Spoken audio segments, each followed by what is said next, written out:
Guys, welcome to Better Bachelor. My name is Joker with a face for radio and a voice for print. As you can see, I got my water tank in, and I just spent the last good part of this afternoon putting in my gravel my gravel parking area here over by the side of the building. I gotta tell you, man, it is a lot of work. I'm starting to get a little bit of a tan on my chrome dome, but I gotta tell you, I'm really finding it enjoying, or really, it's really enjoying. Maybe that's a better way to put it. Trying to work all day and figure out how to make a farm from dirt. It wasn't that long ago, just a month or two, I think, that this was just a slab, and now it's insulated. And because I can't insulate the doors on the inside, I got some reflection aluminum siding to kind of help cool during the day. And now I got my other side.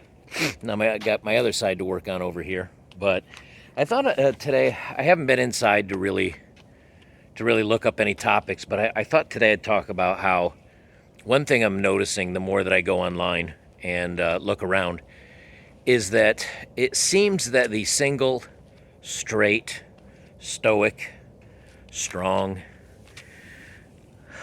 did I say sane?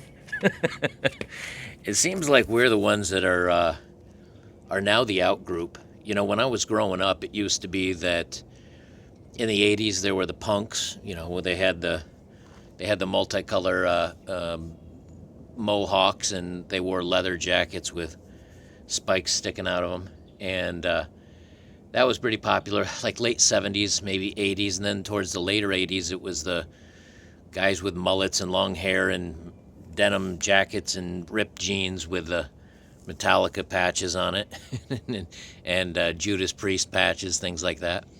Then in the '90s, it was grunge.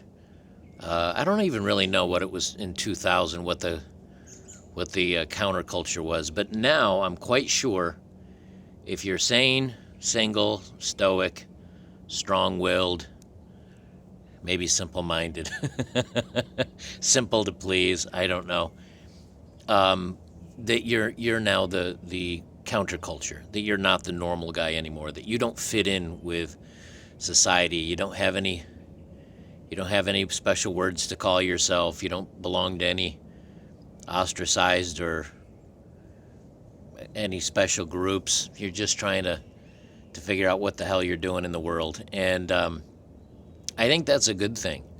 I think men that are discovering how to make themselves happy, and while the whole world essentially is pushing back against them, I think that we're the counterculture now. And the key is going to be to keep yourself sane and happy during this, right? I think we all know that right now the media is pretty heavily against men. Dating is against men. Men that don't have any of the LDHD TV acronyms or don't walk around wearing rainbows. And the other thing is, too, that Christian men right now, even Muslim men, are being pushed back against, especially here in the United States. We're being told that for some reason, when you combine the words, because I'm a white guy and I was raised Christian, I'm still, I'd say, primarily Christian, although I really don't do much to practice. I haven't walked into a church in 20 years. And I am a nationalist. Well, what they've decided to do is combine those three words as if it means that we don't think anybody else belongs in the country. And they're finding ways to try to get everybody to basically hate us. And I'll tell you something that's interesting about that. You'll see on Twitter, mostly it's on Twitter, but you'll see in Twitter, you'll see on social media, you'll see the news sites now telling stories of how we men are bad and all this stuff. But I'll tell you something that I've noticed. And it's one of the reasons why I'm working out here in the field all day long, trying to flatten land and put in stone driveways, and like a bear in the woods, using the bathroom out in the woods, which is a kind of a fun experience on its own that I had to do a lot in Iceland, is to get off the computers, to turn them off. I occasionally get caught up in Twitter wars and Twitter arguments with people. Because the problem is, those are the people that are changing the laws. Those are the people that are getting elected into positions. Those are the people running the news agencies and the media sites and everything else. And if we don't push back against them, things are only going to get worse. And that's why I say it does take strong men to finally just say, you know what, I'm a fence sitter and I just want to be left alone. But if you're not going to leave me alone, I'm going to have to step up and get in your face. I think that's kind of important. But it is important also to turn off the phone, turn off the computer, not just necessarily even for a day, but for a couple days. While I think of it, I'll show you the footers. I keep looking at the wrong part of the camera. I show you the footers they just finished pouring today on my home that I'm having put in, my little log cabin. It's way too much work. Like, I can do a building like this by myself. I can't do a full-on log home that's 1,200 square feet. So I'll wander over while I'm talking. I'll wander over and show you the footings. But the thing is, I think more than ever now, you have to find a balance between pushing back against the madness, boycotting the madness, not taking part in the madness, voting with your votes, voting with your money, voting with your time, voting with your passion. But also remember that a lot of that is not real life. It could become real life, if enough of it gets crazy enough and the news pushes back the way they are. There's already men not getting hired into jobs. There's already men not getting certain positions in government. There's already quotas now for women and people in the LDHD TV community to take positions away from men. So, I mean, it is certainly real, but it's also a thing where we have to remember that when we're done pushing back against that, we've got to take time for ourselves. We've got to take time to enjoy our peace of mind and to get away from all the madness.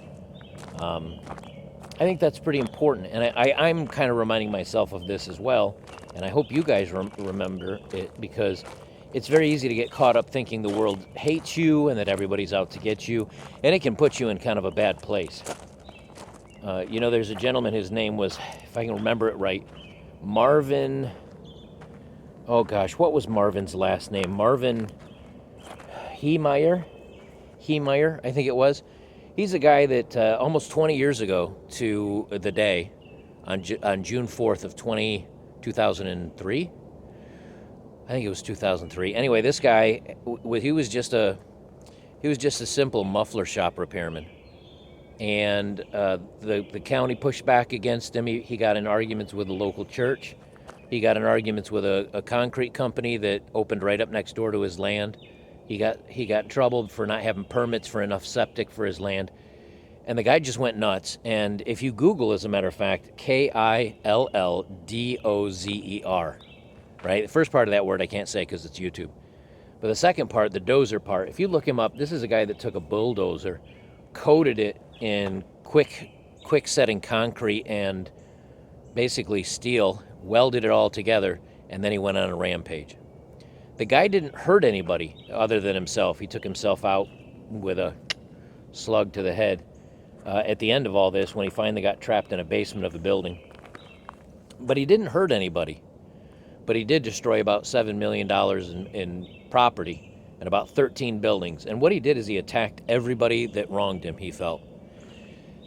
In many ways, anarchists and libertarians kind of look at the guy as a hero because he finally pushed back. But while many of us would probably like to do something like that, we got to remember that when you get out in the real world, when you go out and touch grass, when you meet your local neighbors, when you talk to people in your local communities, 90% of them, 95% of them are just normal people that don't hold any ill feelings against men or against any particular groups. And it's just online. But online is where this battle is taking place. Online is where this, I guess you could say, what do they call it? Fourth or fifth wave, not feminism. What's the word I'm looking for? Generational warfare, basically. But I don't know what wave of it is. But it's not fought with, bullets and weapons and traditional means. It's fought with information and disinformation and silencing and threatening and all the other negative things that go with it. And I think it's important that we partake in that and we fight back and we let our feelings be known about it. But in the same token, I think it's very important that we don't get so caught up in it. We don't realize that we got to go out and touch some grass and not take too much of it seriously. If you guys want to see, there's about a a foot deep, maybe more, of all my concrete foundations. I don't want to drop my phone in that, or that'll be the end of that, because they just finished pouring it. Down here's where my eventual full-time studio. I'm going to have a studio up here in the metal building for about a year until the house is done. But down here's where my basement's being poured. And I think I measured out at like 22 feet by 18 feet. And there's going to be a doorway that goes outside where you see that slope up right there. There's going to be my studio there, and then I'm going to have a walk out right out to a patio that looks out over the woods. I'm very much looking forward to that. And they finished digging my well here the other day. I know some of you don't care about this, but I figured since I'm wandering around out here while I do my video, I'll show you. And here's they just put in my well right there, 380 feet deep. They had to dig down, but I'll tell you, there's no sulfur, there's no strong smells. It'll need minimum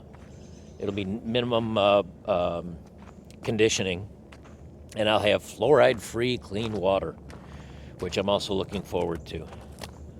And one of the things that, the more time I spend out here touching grass, and just earlier today over on the backside of, as a matter of fact, right behind this wood pile, because my metal building's over there through the woods. Right over in this area over here, I came out this morning because I spent the night here at the building. And I came out, and there was a group of deer. I want to say there were 2 male deer and about 5 or 6 doe with it, because I could hear the bucks kind of snorting at me as they were eating. I wasn't close enough to be a threat, but I guess they were snorting just to kind of warn everybody that I was there. And they continued to eat. And there's coyotes. I've spotted a couple of coyotes that wander around here at night. I came out to the car the other night to grab something out of it, and I could hear them skittering around, and I see their scat on the ground. I've got a field camera here that a field cam that catches them, and there's a little den, I think, kind of over on the backside down that way. I tell you, man, I love it out here, and I got so much work to do that from sun up to sundown, I'm always doing something when it comes to the land. And sorry for the up no shot. I'm always doing something when it comes to the land. And the more time I spend out here, the less real the craziness online seems, and the less important and the less meaningful, and the more, I don't know, the more real, the more life feels real, if that makes any sense.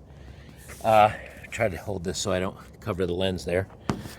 So, and I'm not doing a good job at that. Let me swap hands here. So I guess I'll say the little reminder is that, yes, the world may be seeming like it's against you, and yes, everything seems negative, and you may not be able to get the job you want because they want to fill the role with a diverse person that is not you. Adapt to it, overcome it, maybe change and get into a different career field you weren't originally thinking you were going to get into. Make some life changes. When we talk about weak men make hard times, we've got weak attorneys, weak politicians, weak-willed and weak-moraled people throughout the whole entire system. And I think things will definitely get bad before they get better. But instead of just raging against the machine, instead of getting angry, instead of feeling like everything's hopeless and that they're out to get you and there's nothing you can do about it, just adapt and overcome. And that may mean something different to you than it does to me. For me, it's getting a building up as quick as possible. It's getting solar panels in and getting it insulated, and getting a wood stove in here, and getting a small air conditioner, and getting a studio going so I can do my work, and getting kitchens, and getting chickens, and finding a local butcher that I can buy meat from that is not a national meat packing facility, where I can get healthy, clean meat without any nonsense going on, because now they're talking about putting jab medicine in livestock to make sure we all get that. This is going to be a crazy time, and life can still be really good, a lot better than it is in a lot of areas, and we've still got it pretty easy, I gotta say, even if this is all they're going to do against us. But stay stoic, stay strong, stay intelligent, stay well informed of what's going on, push back where you can, and figure out what's going to keep you sane in the meantime, because I think it's going to be a lot of crazy. That's all I really got for today. I'll try to find a story online or something or other I can read in the studio if I can think of anything. But I like, right now, I like touching grass. I like being out in my beautiful land out here, and probably so much I don't think I'll be doing quite as many videos as I do normally this month, just so I can get more of this stuff done. Just got a nice steel chainsaw. I got to go to town on a lot of stuff and get some wood cut up and get my wood stove in. Although I won't have to worry about using it, hopefully until the fall at least. So, well, that's what I got for today, guys. I hope you enjoy. Thanks for tuning in to these rambling ones. I feel out of sort because I don't have something to read and something to present right in front of me. But I think these are just actually more important than is just being prepared for the hell to come. We'll see you in the next one.